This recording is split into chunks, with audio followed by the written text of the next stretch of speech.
I mean, we're looking at about 4 inches of range of motion, if that, off the floor. So I've been getting good feedback about doing training videos with Dylan and Adam, so we're gonna keep doing them, and then we'll get into the discussion for today. But first, I want to show you guys Stonehenge. So this is like pretty cool. I don't know, you can't really see. We got the sign right there, the neon sign. This is kind of like our lounge area. We got the bike. We got the reverse hyper, the blacked out walls. We got some old-timey weightlifting here. And then you go in. Jerk blocks. Snatch? Yeah.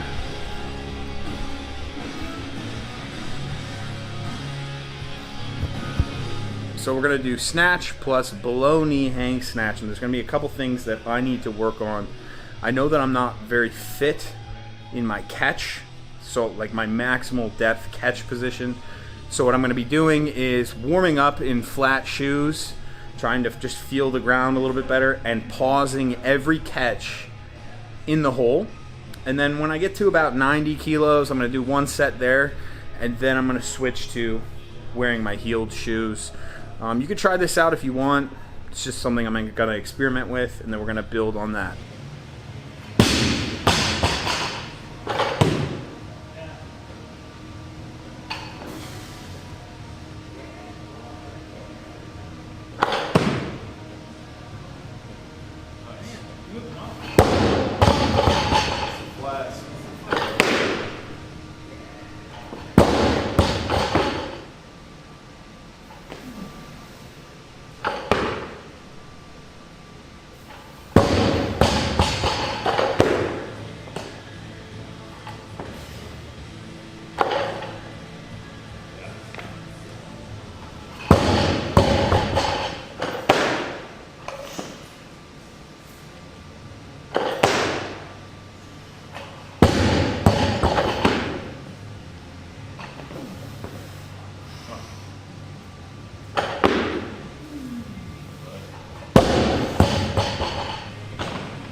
Nice.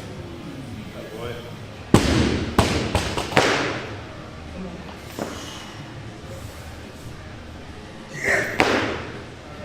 Go.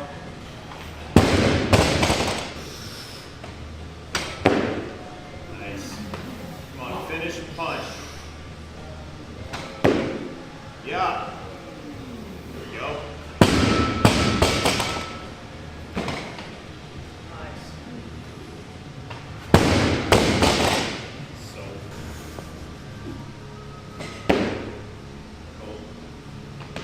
Go, commit.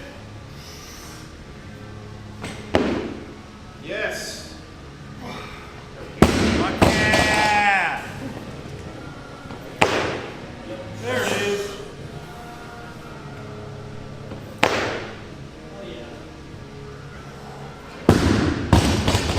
Ah!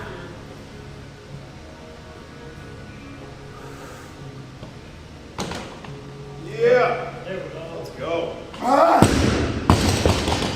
All right, that was good. 125 felt really good. Hopefully hit 30 next week. We're going on to cleans from the low blocks, and all they really do here is take stress off the back. So the pull is less demanding. You can just focus on turnover and catch. It's a very simple movement, the clean, once you get experience with it. And what we're trying to do is optimize the amount that we can load on top of ourselves without having so much demand in the pull. It's as simple as that.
Okay, ladies and gentlemen, today we're going to talk about the endless and arduous debate of sumo deadlifting versus conventional deadlifting. Now, this isn't really a powerlifting channel, but we like to do, strength stuff.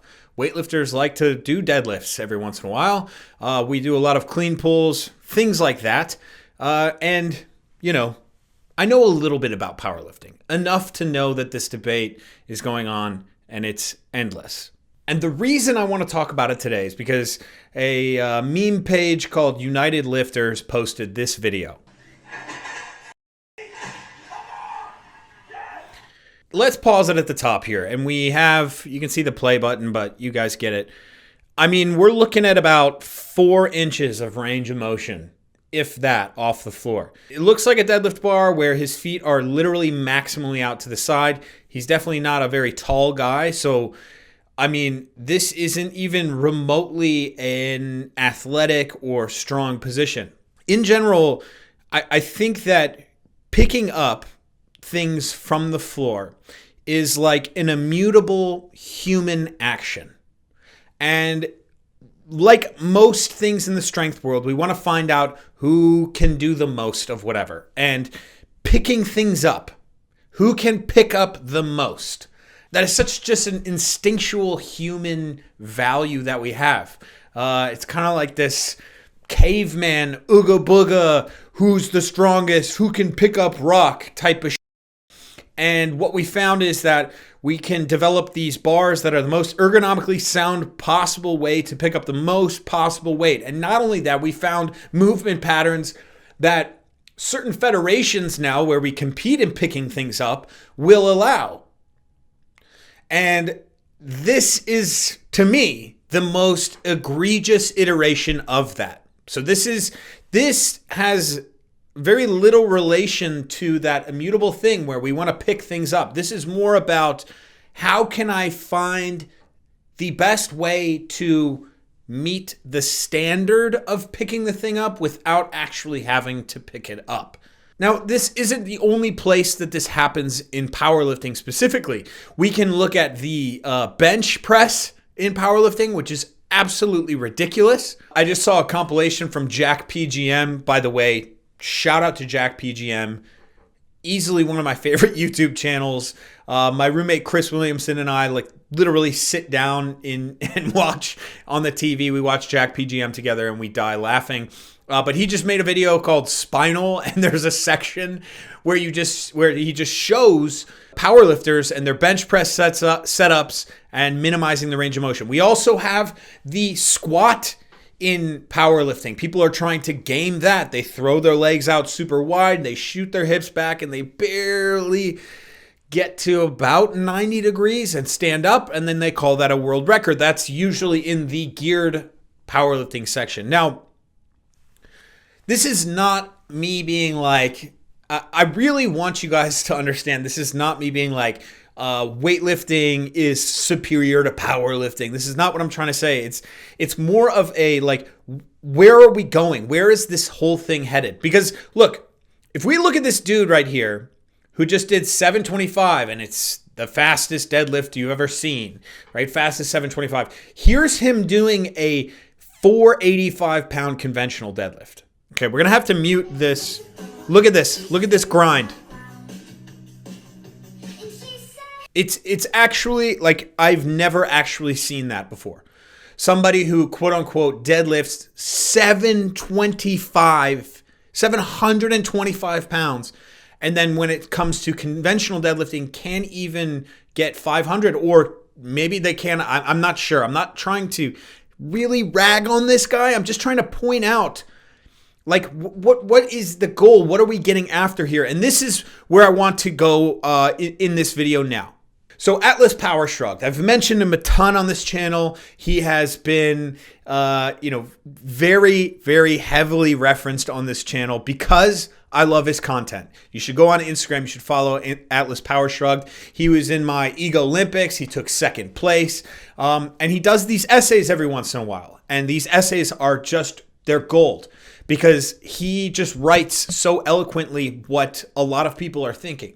And, while I might have some talent in being able to speak to you guys right now, he has the talent in being able to write what he thinks and using visual evidence as well to go along with it. Very similar to what I do, except I'm talking, he's writing.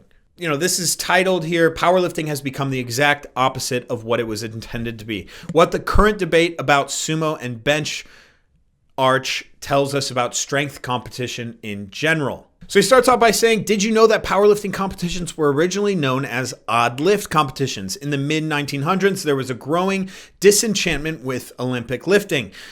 Kind of how the times are now. A lot of times people just get frustrated with Olympic lifting and they're like, wait, I could just get stronger and get bigger without having to do the snatch and the clean and jerk, and then they move on. But anyways, some lifters wanted a test of pure brute strength rather than skill and speed. Others, despite having tremendous strength, were not especially well suited for the Olympic lifts, and still others were simply bored with them and wanted something fresh and fun. Initially, they included a number of lifts, including strict curls and one-hand deadlifts, but they quickly began to focus around the squat, bench, and the two-hands deadlift. These lifts were seen as being good tests of pure brute strength, accessible, fun, and not overly technical. And at the time, this was true. But it's not so true anymore. What has changed? And his answer is metric gaming. I'm sorry for not abbreviating here, but I like every part of this, so I'm just going to read it all. In basically every pursuit, there's a quite reasonable desire to find simple metrics that provide a reasonable approximation of the quality in question.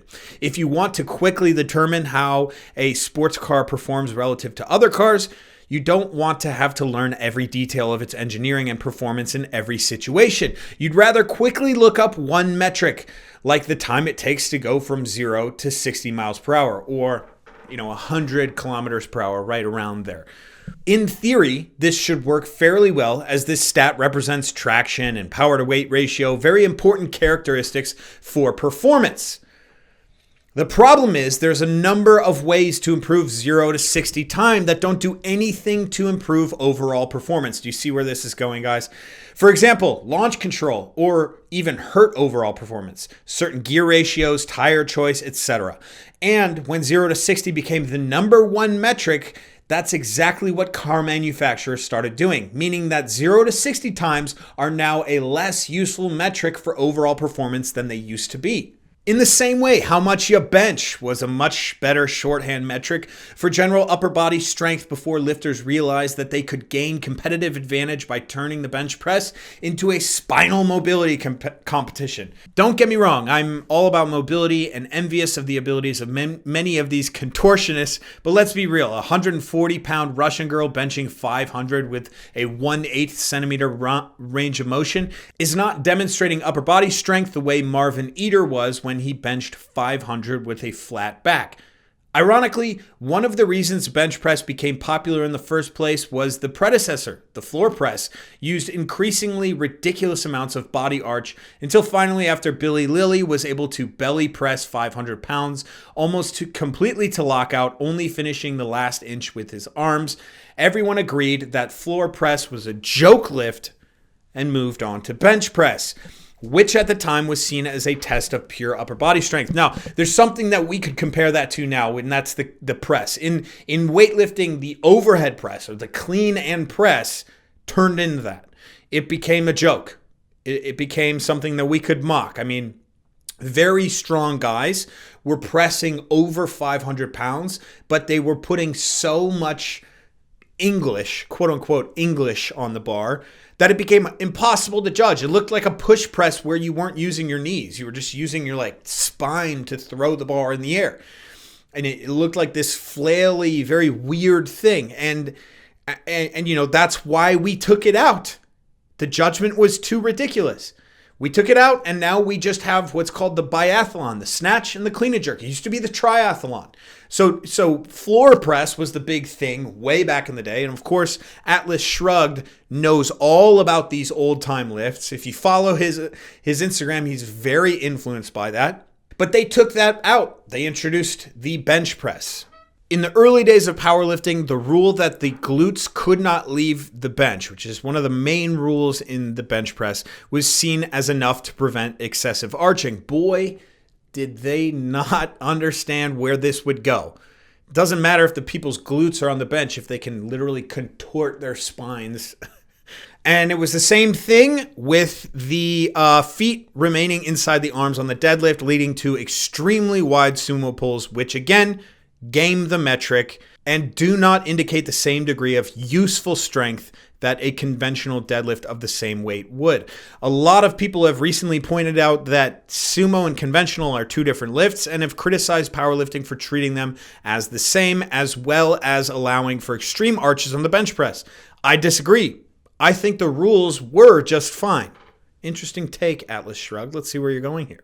Expecting the early powerlifters who were just trying to have a fun new competition to craft their rules to prevent all future exploits would be like expecting Mikey, Zach, who he's talking about me, and Mark and I to create the rules for our ego lifting competitions, which, by the way, if you guys haven't seen, you should definitely watch, such that if they ever became extremely popular and competitive, that no one finds a hack that allows them to zercher lift more weight while cheapening the significance of a big zercher. To give yet another example, okay, blah, blah, blah, blah, blah. The main idea here is if we change the rules, we can't understand what people will do in the future to game the metric. It's a constant battle. You're always going to see it.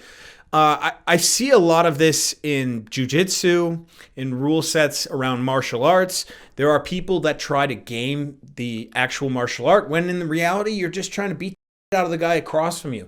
Judo is a big one. They took away throws where you grab the legs, saying, you know, and they now penalize people for not gaining grips like almost instantaneously now. There's a new rule there. A lot of it, you know, it's just... people will find a way to win that isn't within the actual goals set forth in the beginning.